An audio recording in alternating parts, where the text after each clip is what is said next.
Hello and welcome to another GamingStooges Talks, and this time we have a review for a game we all played except for Justin. Justin's not here. We're doing Fire Emblem Three Houses today. Rip Justin. Yeah. Fire Emblem Three Houses came out in the summer of last year, in July. It was like the big summer game for Nintendo.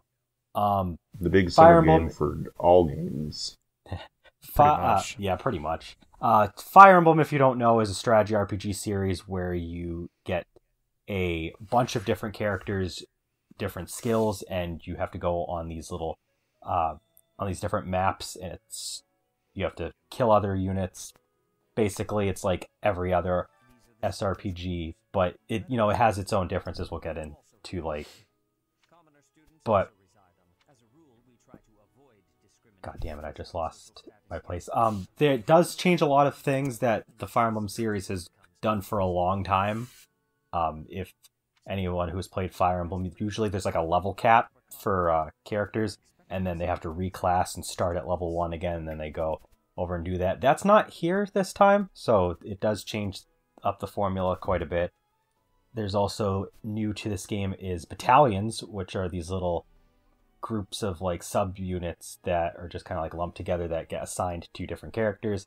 They can do like different skills that will help with the gambits. They're kind of a smaller edition than what they were advertising it as, but they can make a huge impact on a turn, which helps you actually get a win. Because like I don't know about you two, but like I've had some instances where nothing else was going to work except for a gambit. So it's what's not just pure grinding in a video game to overcome all of my obstacles. So we already know how Landon played his thing. So with Fire Emblem Three Houses, we'll get into this more in the story segment of why this is, but basically it adds in like a little bit of like Persona style time management, where you have different free days where you can do a bunch of stuff, and that will allow you to prepare for the major missions in the game. They happen almost all the time at the very end of every month. So Landon was referring to grinding. You have the option to do some like other side battles on your off days, which some of them like they use activity points for things, and some of them don't cost anything. Some of them do, depends, as well as other things around that you can do that cost some activity points, involving like spending time with different characters, just kind of like doing stuff that will bolster your team's stats, like lessons and lectures that you can do as you are a professor in academy, or the monastery in this case. I mean, someone else say something. I don't want to be the one here talking all day. Oh, okay. I thought you were just kind of okay. Whatever. I like the way this game does gameplay. Honestly, I like the way this movie moves. Ooh, that's what I just said. I like the way that these words speak to me. No, I like the way that it like kind of just ever so slightly changes up the Fire Emblem formula. I do like the way the classing system works, because it doesn't feel like as grindy or as much of a chore to get like certain characters where you want them to be. It makes you feel like a teacher. Yeah, it's like teaching. The way teaching is implemented, and you can like have students specialize in certain abilities and just raise that shit. +1 for teaching. +1. Oh, +1 for teaching. Okay. All right. We're at 6 right now. That was the first one. That was the first point awarded. So, for the viewers at home, Landon starts at 5, and he assigns or takes away points at random, and we figure out what that is at the end. So, brace yourself for that. Don't keep track. That ruins the fun. I mean, I have to, but you know. Anyway. where was I going with this? We were talking about teaching. Yes, teaching. Yeah. So like getting your characters to where they want to be is pretty easy. The classing system is as simple as they need to be this good in a particular stat to get this class, and even if they're not, there's still a chance that they could if you're close. Like it's a if you need like an A+ in bows to get this, but you only have an A, then you have like a 93% chance to pass, something like that. I mean, that's just an example. And obviously, the farther away from that grade you are, the lower your chances will be. So if you're like 2 to 3 letter grades off, then your chances could be as low as 25 or even 0%. But there's also instances where you could be within a letter grade and you have like a 67% chance or so. So it gives you a chance to kind of skip ahead and actually get a class early. And reclassing is really helpful because it doesn't reset your level like it did in previous games. Yeah. And I like the way the game is Persona. The way you use like time management to like either visit the monastery, do teaching, or rather explore the monastery, or go to battle, do missions and junk, or just grind if you want to. Yeah, no, I like that. It's good.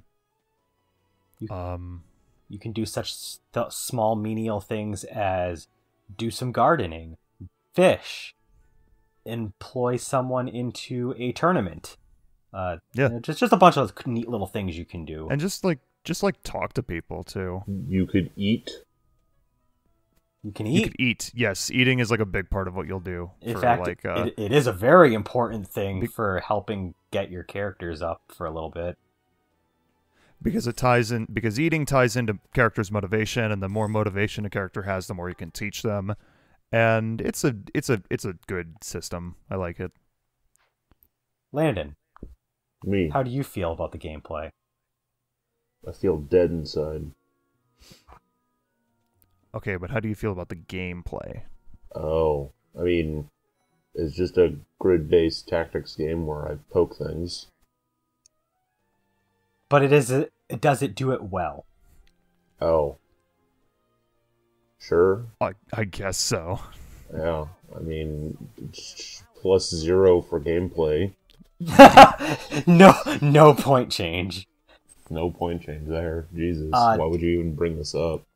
Graphically, the game... Oh, okay, you actually were going to say... I didn't... Listen, I didn't know if you were actually just going to not say anything else because you're Landon and you do these things. He's right, okay. Landon.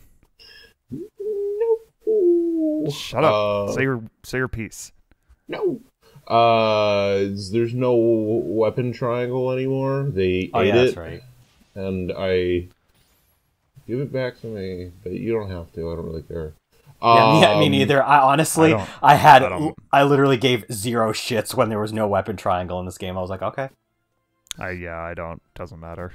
I feel like the weapon triangle isn't necessary when the different classes will already be susceptible to certain types of weapons anyway. So it's like, you're just kind of adding a second layer on that you don't have to. I mean, you also have, like, you have, like, weapons that specialize in taking down certain, like, armor types and shit, so. And then you have the normal skills that fix that shit. You can like be more can have an advantage over shit anyway. So there's that. I mean, yeah, outside of the whole dumb monastery thing, -2 points for the monastery because it catches on fire easy. Oh. That's interesting. But you know, you can find lost items or whatever shit, so +1 for that. But, you know, items catch on fire pretty easy, so -1 for that. Hold on. Are you doing -2 and -1? I did -2 +1 -1. Okay. Just a -2. Because the monastery can catch on fire pretty easy. Which...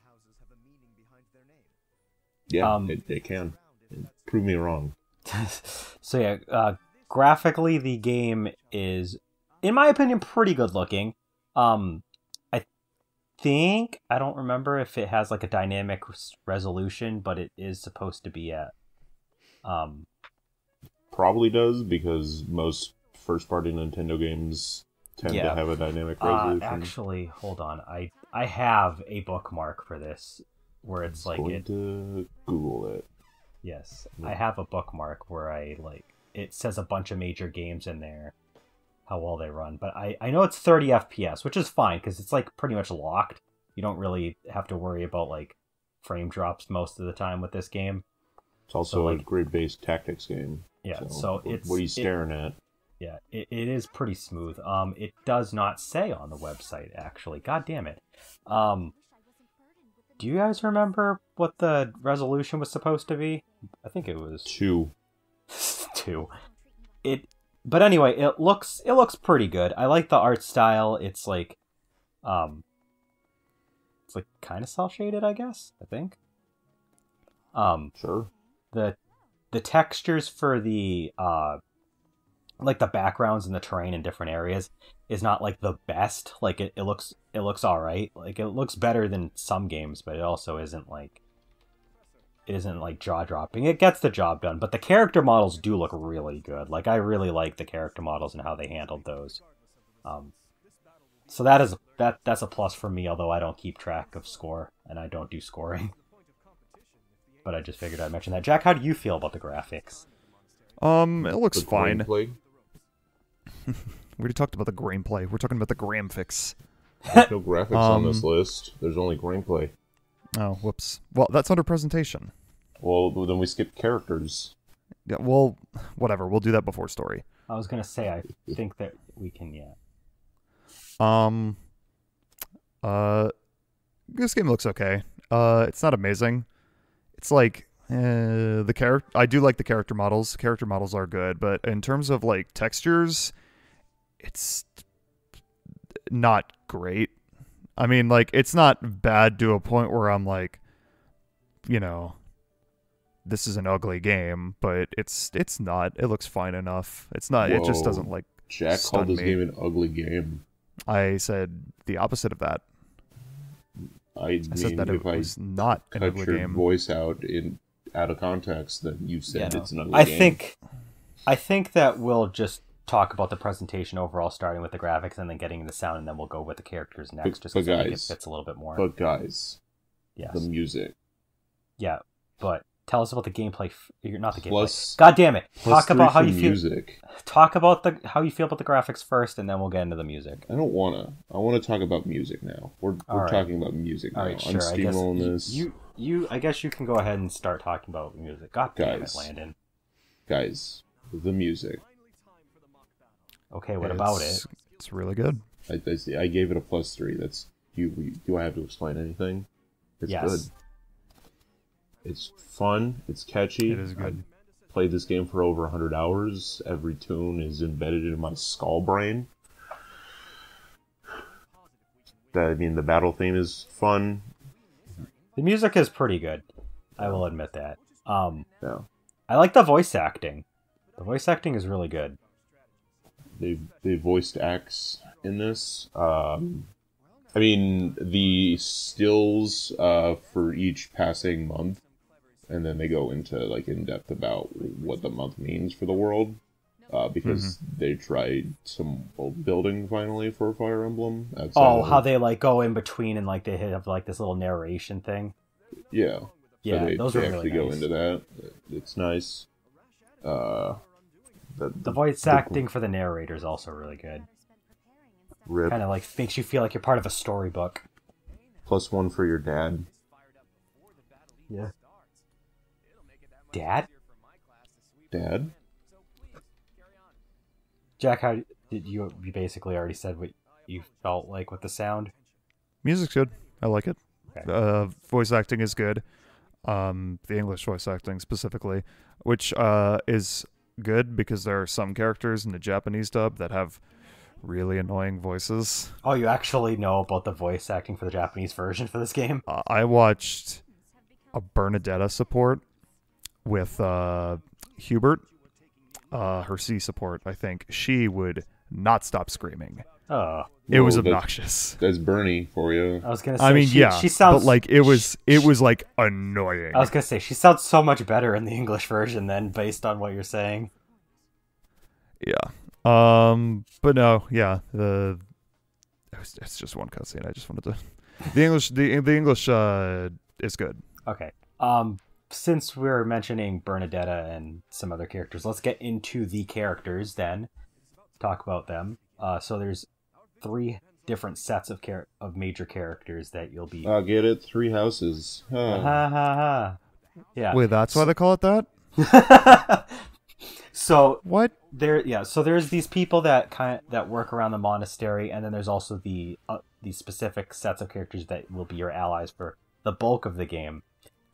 There's the Black Eagles, the Blue Lions, and the Golden Deer house. Each of those has a set of, I think, 8 characters or so that you start with before you can start getting more. It is 8. So for those of you at home, Jack and Landon both picked Golden Deer, correct? Dear dang. I picked Black Eagles for my first playthrough. You horny bastard. Listen, I'm kidding. You might pick Black Eagles for Edelgard, but you don't stay in Black Eagles for Edelgard. Minus 5 Let's points just say that. for Edelgard. I mean, some people would disagree with you. I would disagree with them strongly because we'll get into that later. We'll get to that later. But there's some really good characters in each of the houses. I'll say my personal favorite from the house that I played, I really liked Bernadetta, Dorothea, and Petra. Most of the characters are pretty good, except I mean, they're all good, but obviously because of story reasons, the characters are all well written. They're all well written, but for story reasons, there's a couple characters that I don't like. We'll get into that later. How did you guys feel about the Golden Deer house, and who are some of your favorite characters from that house? Landon, you go first. Plus, what? 7 points for Jesus. Claude, Hilda, Leonie. Who else? Everyone Would you even that's give not Lorenz, basically. Would you give all those points for Owain if we were scoring this in a Fire Emblem Awakening review? Oh, Fire Emblem Awakening, Owain plus, I don't know, infinite points. I'm gonna give those infinite points to Fire Emblem Awakening. In retrospect, making Fire Emblem Awakening already the greatest game Land has ever played. Yeah. Anyway. Jack, your favorite. Everyone that's not Lorenz can stay. Lorenz. He's kind of a butt munch. We don't care much for butt munches around these parts. I like Claude. Claude is great. Claude is good. Claude's fantastic. I love Leonie. She's my favorite girl. Whoa. What? Go into detail about that. I'm gonna leave. No. Who else do I like? I like Lysithea. She started off like really annoying and dumb, and I hated her. God, shut up. But then, like, she grew on me a lot, and like, she gets like a backstory, and like, you learn more about her character, and she gets more mature. So, I like Ignatz. I think Ignatz is really underrated. Raph, your boy Raph over here. My boy Raph. He eats, he works out, and he sleeps. Dude, that guy's a beast, and I wasn't even in his house. He is a unit. He is a unit. He will eat you into debt, but that's okay. Yeah, no, they're all good. Also, characters outside of the houses that you liked. My boy, Ash. His boy Ash. I love him. He's such a good boy. Oh, sorry, were you gonna say something? Oh no, I was just gonna say I was more specifically mentioning like characters that aren't part of the individual houses, but Oh. if you want to add in characters, if you want to add in characters, if you want to add in characters from the other houses, then you can go ahead and mention those too. I thought you said not from your own house, like as in like our specific houses. But whatever. Yeah, go ahead. Just throw names out there. Throw names out there. I like Shamir. Shamir's excellent. I like Shamir a lot. Shamir's great. Seteth is one of my favorites. That was a Seteth. Seteth is cool. He's like you don't really. I was gonna say I don't really like. You're not supposed to, and he does. He's not really likable at first, but like later on, he just gets he gets better and better as a character. He like. I love how he's like a memey, like strict parent character, but then he becomes like badass dad. Yeah. And I love how like his voice actor on Twitter is a huge meme lord and will just read like fake dialogue boxes. It's like Flane and I are trapped in the McDonald's play place. Please help. I did not know that. Who else is there? Landon, who else is there? Oh, Gatekeeper. Gatekeeper. Yes. The most important character. I mean, he's the reason that you get a waifu. -1 for fish hair girl, because she has Flame. fish in her hair. Flame's eye. +2 for the teachers that just will not shut the fuck up, but should just start sexing each other right then and there. That's Hannah Minute Manuela. Oh yeah, Manuela. I like her, but she also is very bitchy. Very bitchy sometimes. Horny Hell bitch. Yeah. I mean, sometimes you just need a bitch. And she plays that role well. Who else is good? Oh, I love Eloise. Eloise is really fun. He's like too. Yeah. He's not your dad. He's like yeah. Gerald. Landon, name some of yours. Gerald. Can I borrow your mattress? Landon, you. Me? Why? You go. Yeah. You like me? I don't know. Wow, thank you. No. I do, but that's not the point. What is the point? What do you want? I don't Oh know. my god! I told you. Characters. Name some From characters. the monastery. I've been chiming in. What the fuck do you mean? Get out of here. Leave me alone. You have been. Yeah. Yeah. But yeah, there's a lot of good characters in this game. They're definitely, if I could put my opinion in, more well written than the characters of quite a few of the previous Fire Emblem games. Not counting Echoes, because Echoes is a remake of the second game, but like you get the idea. But getting into the story, I suppose. Landon, I want you to tell us about the story. I want me to go to sleep back again. The story, you are a mercenary in the middle of Foldland, and then God decrees that you should probably actually go teach some kids, because, I don't know, fuck it. And so you do, with your dad. You go to this monastery. It's a giant church thing, and the church will oppress you if you don't Spoilers. Spoilers, your dad. Who? Yeah. What do you mean spoilers, your dad? He is your dad. Yeah, but they didn't reveal it right away. Whatever. It's early enough in. They basically did. Well, what do you define as a spoiler, and what do you define as not a spoiler, Jack? The final boss is not a spoiler. I'm pretty sure the first 5 hours of the game were like fair game for like, it's like, oh yeah, you go to the church and become a teacher. It's like you find out that you find out that Jareth is your dad. I was gonna say Byleth can't be your dad. You are Byleth. You find out that Geralt is your dad like pretty early. Like, they ask you what your relation to Geralt is, and basically your only dialogue option is, he's my dad.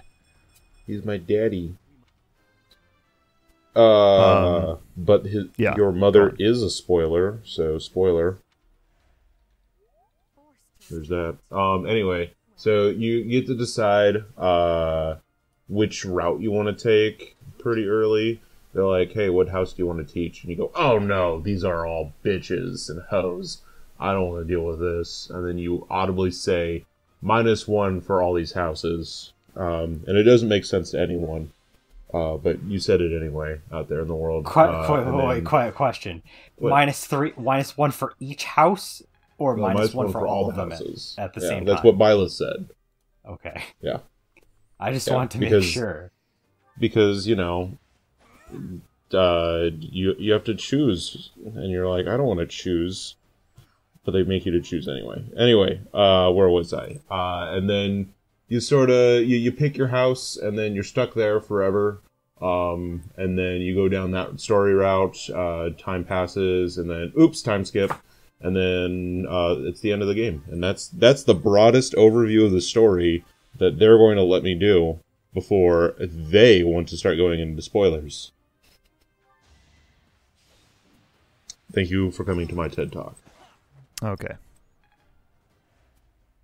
So, I guess we'll just start by saying our opinions. Yeah, I was gonna say, I think that the story. Story's great. Yeah, I'll probably chime in how I feel about the story once we get past the spoiler section, because I probably am gonna want to like drop aspects of how, you know, certain things. Oh my gosh! Just do that now. Just no. There, we're in the spoiler section. Hold on. Now. General opinion first. General opinions first. The story's great. Okay. The story, no matter which route you take, you get an entertaining and interesting pathway to the end. Okay, cool. Now he can talk about his spoilers. Me. Okay, spoilers for the Fire Emblem Three Houses story. Skip to this point in the video if you don't want to hear that. Cloud, flash a number on screen. Sure. If you remember to. If I remember to. If not, I'll put it in the comments. Anyway, go ahead. Oh, are we just jumping in there now? Yeah, sure. Well, considering you're not going to give your opinion until you deem that you're allowed to talk about spoilers, which we gave you that deem. Go for it. I mean, I'm not the one that is throwing around the definition of spoilers, so maybe one of you guys should just talk about what the spoilers are. All right. Oh my. Okay. Listen, if you guys are going to take over the review, just take it over. Don't tell me to do it. Whatever. Talking about. Anyway, I didn't have anything to say. Landon, you say something. Okay. How about that part where your dad dies? How about that part where your dad dies? How about that part where the person's actually a fucking dragon person? How about that part where you get the sword that can cut people, but you never use it because it has limited uses? So you're just like, Well, until after the time skip when it actually becomes, more usable. And you continue to just keep it in your inventory because, How about that part where Edelgard was the Flame Emperor? Oh my goodness, wow. How about that part when none of that actually mattered because we're all Nazi racists, and it was actually the enemy within us all along that we had to take over. Hey, no. It turns out that the enemy we made all along was some of the friends we made along the way. True. The goal of Golden Deer is to stop racism. So, while still being a racist, everyone's stop a racist. The racism. So, if you end up picking Black Eagles, you actually get a decision to make at this point in the game where the kill Edelgard is revealed to be the Flame Emperor, and you can either choose to side with Edelgard and take her word for it that something is up and blah blah blah blah blah. Or you can decide that she is being traitorous and go against her. And her and Hubert both basically fuck off together. No matter which route you decide to go with, they basically go as a pair. I personally picked to say fuck Edelgard, and I stayed with. So like, you take the rest of the Black Eagles and you go and you stay with the church. So you actually get a church route if you decide to go against Edelgard, or you actually take the quote unquote Black Eagles route all the way to the end if you decide to stay with Edelgard. They have like different names for those story paths too. There's a Crimson Flower, Verdant Wind, Azure Moon, and Silver Snow. Silver Snow. Although every time everybody says Azure Moon, or like when they abbreviate the story names, Azure Moon is AM, and I just think Arctic Monkeys. Another thing with the story is that depending on the route that you take, you also get a different end game sequence. The middle of the story is mostly the same, but the last few missions are going to vary almost pretty drastically depending on which route you are in. If you are in Black Eagles, the end confrontation is going to be against Lady Rhea. If you are in the and by Black Eagles I mean Crimson Flower. If you're in Verdant, what was the Verdant Wind. Verdant Wind. If you're in Verdant Wind, you get this confrontation with those who slither in the dark, and you also get to fight like the original guy Nemesis. You don't get to fight him on any other route. That's also a thing that carries over for a couple of routes. Is you can have confrontations with certain antagonists, but you don't get like the full experience with other routes because they're locked to that route. Azure Moon, you get to fight Edelgard, and then she becomes like demonic or whatever. I didn't take Azure Moon all the way through yet, so I don't know what's going on there. And then if you decide to go with the church with Silver Snow, you don't get like any of those like final confrontations except for against Rhea, because Rhea is basically the final boss and antagonist of each of the two routes that you go down with Black Eagles, and the reason that you fight her is different between the two. But that's the final antagonist, and you do get to fight like a little bit of the other two, not like all the way through though. So yeah, you do get like a nice final you do get a nice story progression no matter which route you take. Obviously, if you really want the full experience, you're going to want to replay it, go to the other houses, and take their routes. I don't really know what I want. Or just look at the spoilers on TV Tropes. Or just look at the spoilers on TV Tropes. What was I going to say? I don't know what I would define as my favorite moment in the game story-wise, but I know that I do like the time skip once you get to that point, because the whole thing with the Flame Emperor, that's like right after there's a time skip, and then this character that we have not mentioned at all in the review, Sothis, she's like turns out she's like the reincarnation of the goddess, and she's been like bugging you, and she's on your ass this whole game, and then she fucks off and goes away. Also, she's voiced by Morgana. Yes. -1 for Morgana voice actor. +2 for her fucking off, thanks. Yes. Because, to be honest, I had the exact same vibes as early Persona 5 Morgana as I did with Sothis, because they just would not leave you alone. Did you say +2 for fucking off? Yes. Yes. I said +2 for fucking off. All right. So yeah, overall, I really enjoyed the story. I enjoyed the route that I took, personally.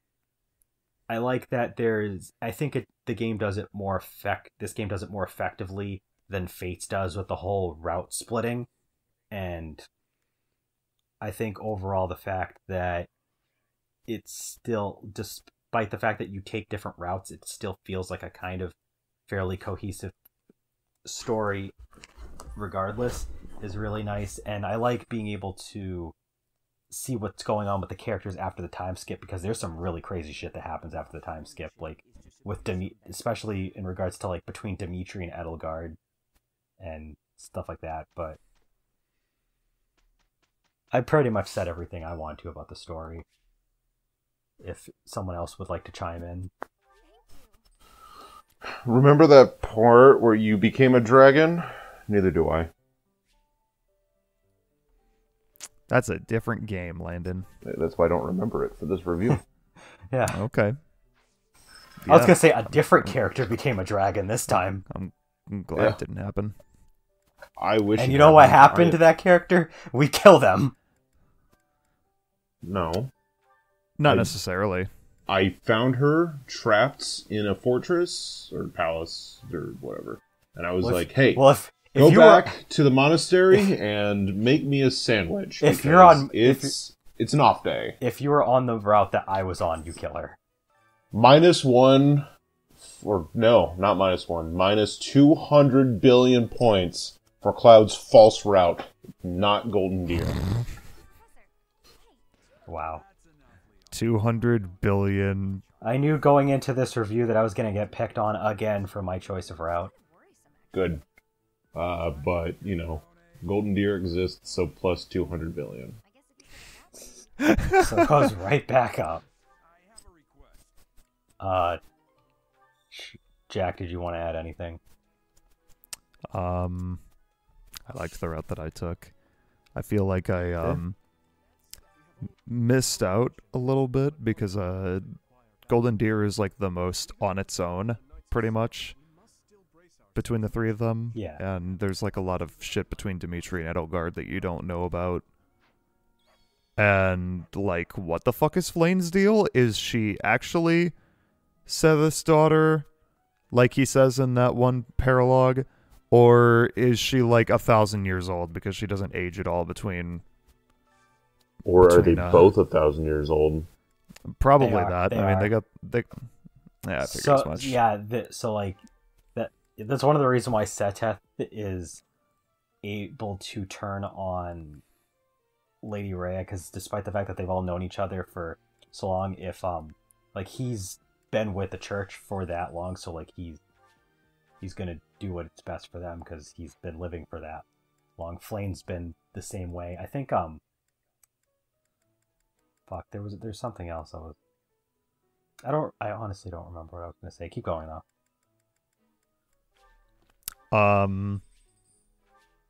But otherwise, yeah, I don't know. Good story. Had fun. Probably gonna do another one in a billion years, but you know. Or when the DLC comes out. Oh yeah, that too. DLC coming soon. Yeah, we're reviewing this before the DLC for the expansion comes out, like the proper story DLC expansion. So hoping that's good. Fingers crossed. So there's that. So basically, we've kind of just gone over all the major points. Can go around as we normally do, I guess, and just wrap up how we feel about the game as a whole. And mention anything that wasn't mentioned in any of the previous sections. Jack, you can go ahead. This is my favorite time with the Fire Emblem game. To this point, I haven't played a ton of Fire Emblem games, but you know, I like this one the most. Gameplay's good. It's got a really long story, which like towards the end it was getting to be a little bit like, all right, let's wrap it up. But like, I never got bored. You know, characters are great, story's great, voice acting's great.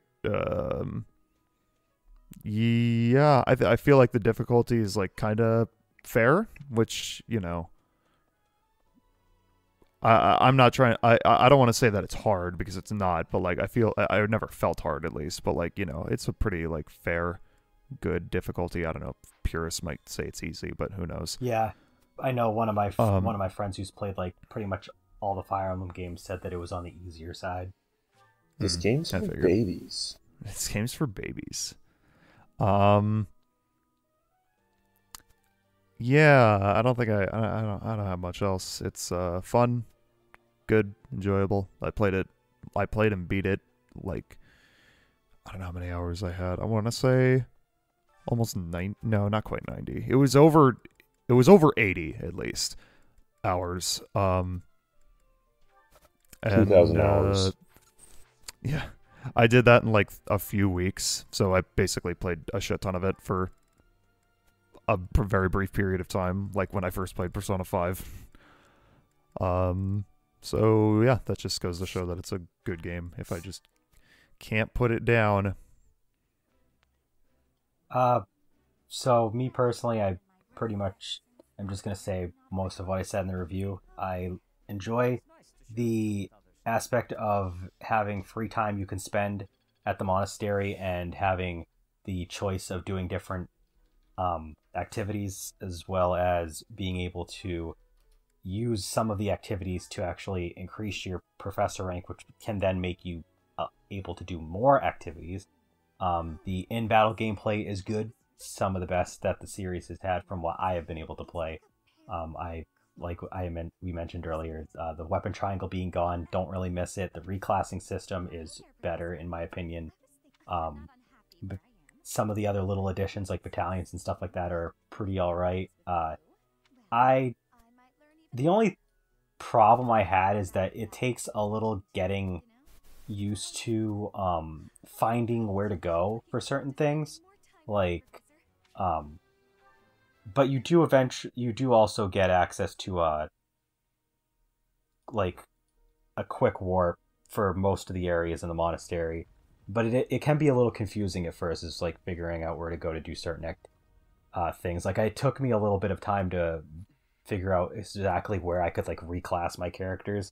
It like took me like a hot second, and then I figured out. Like it didn't take me like that long, but at the same time, it's like they stuff some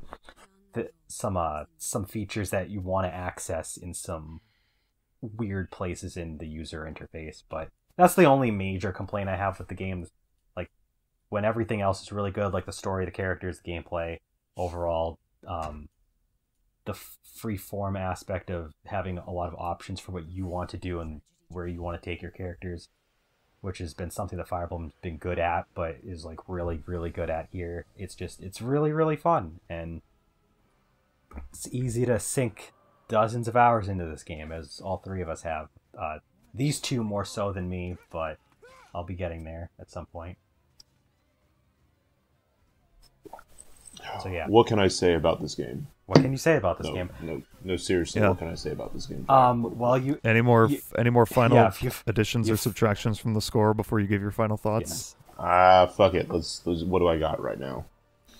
I'm not spoiling that. Yeah, no, you have to. No, I'm done. Oh, you're done? What am I at right now? Oh, I okay. demand. I demand. You gave Fire Emblem Three Houses after subtracting 1 billion or 200 billion and then re-adding that 200 billion is 11. Holy that game is way better than Zelda Breath of the Wild, in your opinion. Keep in mind, Zelda Breath of the Zelda Wild. Breath of the Wild was a 6. It's even better than Persona 5 though, which was a 9, I think. Yeah. I had those written down somewhere. So tell us about Fire Emblem Three Houses and why it gets an 11. An 11 out of a possible 10. Yes. You know what? Your normal reviewing conventions just can't grasp the complexities of this video game. It's a game beyond video games. It defines the Switch more so than any other video game that has come out, and possibly, very much possibly, will ever see the light of day on it. Except for, give me fucking Runner 2 on this damn Switch. And then we'll talk. Anyway. Then it'll get a 12. Then that'll get a 12. This game, yes, it can be on the easier side, but any Fire Emblem game that you can just sit down and grind in forever, and it's gonna end up being on the easy side, because, I can just sit down and grind. I mean, it's your choice to sit down and grind, but yeah. The story beats are fun. I was very, very intrigued throughout the entire playthrough. Trying to dive more into the world. There's tons of side stuff that you can do, depending on like what characters you have added in your party. because you need specific ones at certain times to unlock additional paralog quests that will enrich the story a little bit more, because you get to go outside more of the monastery and see more of the world. And you also get powerful weapons or whatever. Who cares? You get just, it's a very well-defined world. And it's not necessarily a fun place to be, because Catches it's on kind of fire. shitty. Yeah, it's kind of shitty, actually. But it is very intriguing. Also, yes, the monastery can catch on fire. That was just, that was a poor planning there on their part. Probably the worst part of the game. Also, it has a fishing mini game, so that's why it gets it has, 11. Yeah, let's see. I was just talking about this with one of my one of my coworkers. I said fishing mini game. God, what all did I say? Got a lot of I know. Well, I'm trying to remember what exactly, what I pointed at to make a game good. I forget. Oh well. All I remember, I forget the second thing, but the third thing was being able to change, costume change into Batman Vegeta at any point of will. And that's what defines a perfect game. And a perfect game score is actually 221,000 out of 10. So we've got a long ways before we hit a perfect score. Damn. Coming soon, the Dragon Ball Z Kakarot review. Can you imagine if Byleth was walking around the monastery with a Batman shirt? Oh no, I remember what it is. Okay, so it's to have a perfect video game, you have to have a fishing mini game, you have to be able to drive in a car/vehicle, and you have to be able to change into Batman Vegeta at will. All right. That's it. So, okay. Thank you for coming to our TED Talk. Please, God, follow our Discord. Please, God. Please join our Discord. Please join the Discord. Talk to us. We had some mind-numbing conversations today. There's the Facebook. God, there's yes. the Twitter. There's there's our YouTube channel that you're currently watching. If you hate this content, unless this is somehow embedded somewhere else, but whatever. Yeah. If you hate this content, then why are you 48 minutes into this video? Yeah, like, comment, subscribe if you hate this content. If you don't hate this content, well, if you hate this content, like it anyway. Yeah, please. That is actually the worst thing possible for us. We really don't want any attention. Wink. Yeah, we don't, because we don't want YouTube to find us. They have yet to find us. This video was brought to you by Raid Shadow Legends. That's it.